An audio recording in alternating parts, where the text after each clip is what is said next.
Assalamualaikum, salam sejahtera untuk kita semua.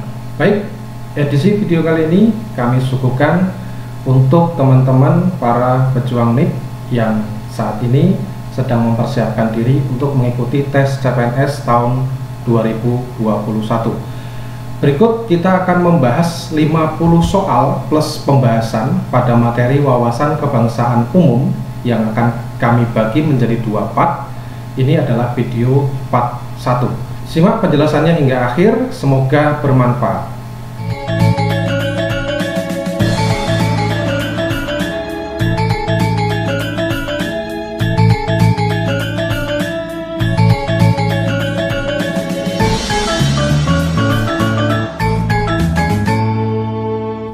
Baik, kita mulai soal nomor 1 tentang Pancasila.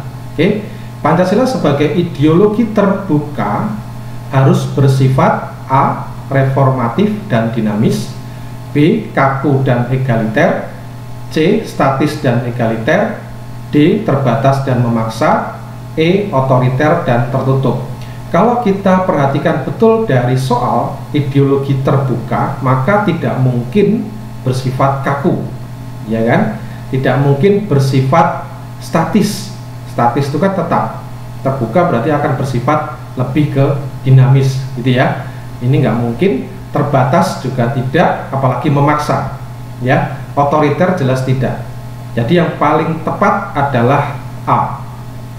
Pancasila sebagai ideologi terbuka, sebagai pengingat teman-teman ya, ada 3 dimensi, yaitu dimensi idealistis, dimensi normatif, dan dimensi realistis. Kalau kita perhatikan di dimensi realistis, di sini harus mampu mencerminkan realitas yang hidup dan berkembang dalam masyarakat. Artinya berkembang ini berarti dinamis, ya, berubah seiring dengan perkembangan kehidupan dalam masyarakat. Jadi benar harus bersifat dinamis. Nah, termasuk reformatif, reformasi, jadi berubah menyesuaikan dengan perkembangan zaman. Jadi tepat jawabannya adalah A. Oke. Kita lanjutkan soal nomor 2. Pernyataan berikut benar mengenai Pancasila sebagai ideologi terbuka, kecuali, nah, kecuali berarti yang tidak, ya. Berasal dari masyarakat, ya. Sangat menjunjung tinggi hak asasi manusia, jelas, ya. Sila kedua. Dapat menyesuaikan diri seiring perkembangan zaman, ya, dinamis, ya. Masyarakatnya memiliki kebebasan yang terbatas. Nah, ini yang perlu digarisbawahi. Oke, berlakunya sistem hukum yang memadai, jelas. Berarti yang tidak atau kecuali adalah D. Kita lanjutkan soal nomor 3.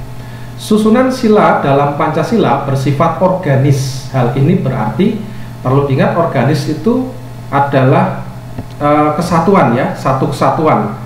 Jadi tidak terpisahkan. Nah, apakah A, sila selanjutnya merupakan penjelasan dari sila sebelumnya? Ini tidak tepat, ya. Sila selanjutnya dijelaskan oleh sila sebelumnya, juga sama, tidak tepat. Setiap sila berdiri sendiri. Apa gini? Tidak mungkin, ya. Sila selanjutnya merupakan penjelmaan dari sila sebelumnya, tidak tepat. Yang tepat, 5 sila dalam Pancasila membentuk satu kesatuan. Nah, ini satu kesatuan secara utuh, itu yang disebut organis. Jadi yang tepat adalah E.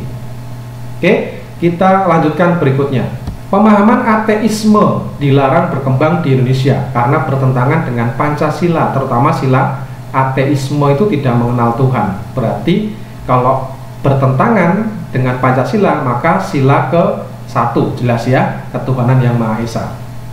Oke, sudah jelas, tidak perlu dibahas panjang lebar. Kita lanjutkan soal nomor 5. Perilaku berikut ini yang mencerminkan Pancasila sila pertama. Sila pertama adalah ketuhanan yang Maha Esa, maka ada hubungannya dengan ibadah agama, ya, keyakinan, maka pasti jawabannya adalah E. Yang lain tidak. Oke, tidak korban bencana alam, tidak menghormati kebudayaan. Kalau kebudayaan berarti ini apa? Persatuan, ya, sila ketiga. Oke, kita lanjutkan berikutnya soal nomor 6. Berani berkorban untuk kepentingan bangsa dan negara merupakan wujud perilaku yang mencerminkan Pancasila sila ke, apakah pertama, kedua, ketiga, keempat, atau kelima? Berani berkorban berarti hubungannya dengan apa? Menjaga persatuan, kan gitu ya, NKRI, Negara Kesatuan Republik Indonesia. Maka yang tepat adalah C, sila ketiga, persatuan. Oke, kita lanjutkan nomor 7. Menempatkan manusia sesuai hakikatnya sebagai makhluk Tuhan merupakan pencerminan dari Pancasila, sila ke apa, 5, 4, 3, 2, 1. Manusia sesuai hakikatnya, kemanusiaan yang adil dan beradab, adil dan punya adab, gitu ya. Jadi yang benar adalah D, sila kedua. Oke, hati-hati jangan terkecoh dengan istilah makhluk Tuhan ya. Ini lain, karena kata kuncinya adalah di manusia yang sesuai hakikatnya. Jadi lebih cenderung ke sila kedua daripada sila ke-1. Oke, kita lanjutkan nomor 8. Sikap berikut yang sesuai dengan sila keempat Pancasila adalah, sila keempat apa? Kerakyatan yang dipimpin oleh hikmat kebijaksanaan dalam permusyawaratan perwakilan, berarti lebih ke musyawarah mufakat. Oke, maka yang jelas adalah C. Oke, mengedepankan musyawarah dalam mengambil keputusan bersama. Kalau bersikap adil terhadap sama, berarti sila kedua. Berteman dengan teman yang berbeda suku, sila ke-3, persatuan itu ya. Oke, lanjut. Nomor 9. Berikut ini merupakan hal yang bertentangan dengan sila persatuan Indonesia adalah, persatuan berarti tidak boleh berbeda-beda ya. Tidak, maksudnya tidak boleh sarang, gitu ya, termasuk itu ya. Berarti tidak boleh mengunggul-unggulkan daerah sendiri dan merendahkan daerah orang lain. Ini yang tepat ya.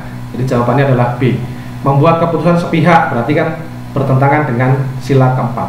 Oke, lanjut berikutnya nomor 10. Pak Tono adalah orang yang sombong. Kita garis bawahi, sombong. Ia selalu menilai orang dari kekayaan dan kedudukannya. Sikap Pak Tono bertentangan dengan sila, bertentangan ya, bertentangan dengan sila. Kata-kata di sini sombong. Sombong itu berarti kan kalau kita di negara kita tidak suka orang sombong ya, berarti tidak, sama aja dengan tidak beradab. Nah, ini hubungannya dengan ini, beradab. Jadi dia bertentangan dengan sila kedua, kemanusiaan yang adil dan beradab.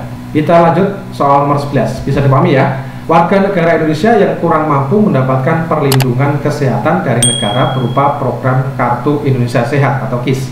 Hal ini sesuai dengan penerapan Pancasila, sila ke, hubungannya dengan orang tidak mampu mendapat perlindungan berarti keadilan sosial, ya kan? Hubungannya dengan sosial, jadi lebih cenderung ke sila ke-5, keadilan sosial bagi seluruh rakyat Indonesia. Ya, keadilan bukan berarti sama rata sama rasa ya, tetapi sesuai dengan proporsinya. Kita lanjutkan nomor 12. Pancasila berisi anggapan-anggapan dasar yang merupakan kerangka keyakinan yang berfungsi sebagai acuan, pedoman dalam perencanaan, pelaksanaan, pengawasan, dan pemanfaatan hasil-hasil pembangunan nasional. Merupakan pengertian dari Pancasila sebagai hubungannya pembangunan, berarti antara dua ini ya. Tetapi karena sini keyakinan yang berfungsi sebagai acuan, pedoman, perencanaan, pelaksanaan, pengawasan, berarti lebih ke pola pikir ya, lebih ke paradigma. Oke, jadi yang tepat adalah paradigma pembangunan. Itu ya. Lanjut 13. Pembangunan tidak boleh bersifat pragmatis. Pragmatis itu apa? Cenderung ke praktis ya, mementingkan praktisnya. Nah, itu berarti pembangunan tidak hanya mementingkan tindakan nyata dan mengabaikan pertimbangan etis. Nah, ini yang tepat. Oke, jadi lebih ke tidak sekedar pragmatis atau praktis simpel saja, tetapi juga harus etis ya, harus etis. Jadi lebih tepat itu yang A ya, yang A. Oke, daripada yang lain tentang ideologi, tentang harkat martabat ya, dan seterusnya. Lanjut nomor 14. Indonesia menganut sistem ekonomi Pancasila sehingga hal-hal berikut tidak diperbolehkan tumbuh di Indonesia kecuali, ya, kita garis bawahi, tidak kecuali berarti yang sesuai, ya kan? Yang sesuai dengan sistem ekonomi Pancasila. Yang sesuai apa? Monopoli perdagangan jelas tidak, persaingan bebas jelas tidak, pengembangan kreativitas, nah ini oke. Ya, pengawasan dari pemerintah secara mutlak jelas tidak boleh. Ketidakadilan jelas tidak. Jadi yang tepat adalah C. Oke, jawabannya adalah C. Next, nomor 15. Pancasila sebagai paradigma pembangunan politik harus mampu, apakah A, menjadikan rakyat sebagai subjek politik dan bukan objek politik, apakah B, menjadi sumber dari segala sumber hukum, apakah C, pengontrol atas kekuasaan yang absolut, D, pedoman hidup berkebangsaan, atau E, memberi perlindungan hak asasi bagi warganya. Di sini yang saya garis bawahi adalah pembangunan politik, hubungannya dengan politik, maka kecenderungannya adalah A, ya, menjadikan rakyat sebagai subjek bukanlah objek, ya. Jadi yang tepat A. Oke, next, nomor 16. Segala putusan Majelis Permusyawaratan Rakyat ditetapkan dengan suara yang terbanyak. Pernyataan tersebut terdapat pada UUD 1945 pasal, ini jelas ya, pasal 2 ayat 3. Bisa dibuka undang-undang dasarnya. Oke, lanjut nomor 17. Perhatikan pernyataan berikut. Pertanyaan adalah yang merupakan tujuan pokok dari Negara Kesatuan Republik Indonesia seperti yang tertuang dalam pembukaan, ya, Undang-Undang Dasar 45 ditunjukkan nomor, kalau hubungannya dengan ini, tujuan pokok itu ada di alinea keempat. Oke, alinea 4 dari pembukaan Undang-Undang Dasar 45. Jadi lebih ke menjaga stabilitas nasional, bukan ya, tidak tepat, melindungi segenap bangsa dan seluruh tumpah darah Indonesia. Ini oke, meningkatkan kesejahteraan dan perekonomian bangsa Indonesia, kurang tepat, memajukan kesejahteraan umum dan mencerdaskan kehidupan bangsa. Oke, ini benar ya. Ikut melaksanakan ketertiban dunia yang berdasarkan kemerdekaan, perdamaian abadi, dan keadilan sosial. Ini juga benar. Jadi yang tepat adalah 2, 4, 5. Maka jawabannya adalah E. Oke, next, 18. Berikut ini merupakan produk hukum yang urutan tepat di bawah Undang-Undang Dasar 1945. Adalah apakah Undang-Undang, PP, Peraturan Pemerintah, Perpres, Peraturan Presiden, Permen, Peraturan Menteri, Perda, Peraturan Daerah. Oke, untuk mengingatnya, ini adalah hierarki dari undang-undang kita ya, produk hukum kita. Yang pertama, yang tertinggi adalah Undang-Undang Dasar 1945. Kemudian nomor 2 di bawahnya tepat adalah ada Undang-Undang UU atau Perpu, Peraturan Pemerintah Pengganti Undang-Undang. Oke, lanjutnya di bawah baru PP, Peraturan Pemerintah, berikutnya adalah Perpres, baru Perda. Ini adalah hierarkinya. Jadi undang-undang di sini sejajar dengan Perpu ya, Peraturan Pemerintah Pengganti Undang-Undang. Maka kalau pertanyaannya adalah tepat di bawah UUD 45, yang benar adalah Undang-Undang atau Perpu. A jawabannya.